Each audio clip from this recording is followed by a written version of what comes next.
I believe that every person in America, regardless of that background, wants to just be me.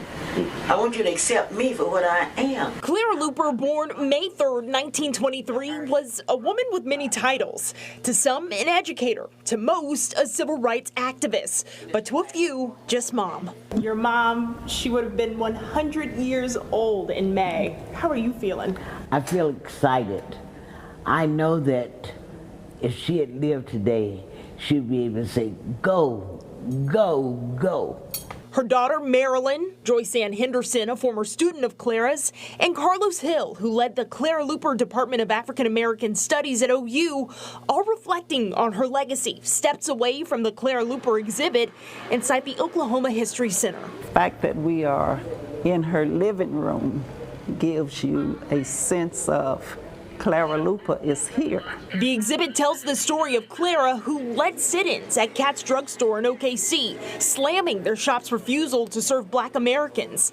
Marilyn and Joyce Ann there for the protests. Memories, now history lessons for Carlos, learning from their stories. I've learned most, especially from both of them, is Clara Luper's radical love, not just how she loved people who loved her, but people who did not love her, who despised her. She found ways to love them. Henderson saw firsthand this radical love. Any of these kind of speak to you?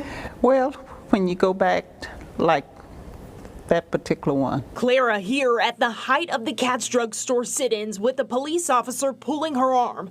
Other photos show the students at the counter, the white staff refusing to serve them. Were you fearful at the time, sitting down and knowing possibly you could be harmed or you could be yelled at? Anything, really?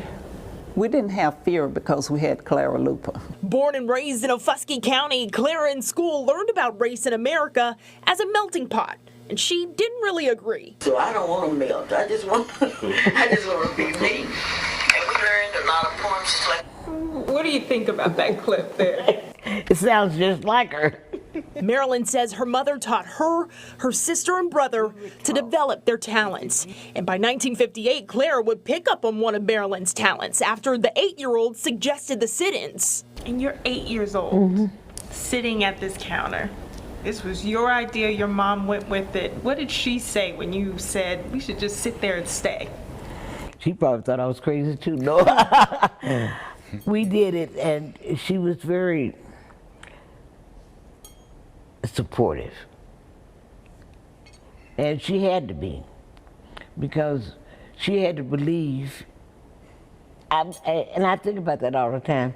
Why would she take a suggestion from me? But she would take suggestions from kids anyway. Clara's push for equality helped touch millions, and she's received countless awards and honors for her efforts. You didn't realize what impact she made on your life until you became a young adult. And today, at my age, I still hear Clara Luper. And what would she say? What would she do? And though she passed in 2011, Clara's persistence inspires many today. Joyce Ann, Carlos, Marilyn, and many more continue her work. And together, they're the late legends' living legacy. You're passionate about your mom's legacy. And I want to make sure that in my lifetime, that I do everything that I can to make sure that her legacy continues to live, because she's done so much.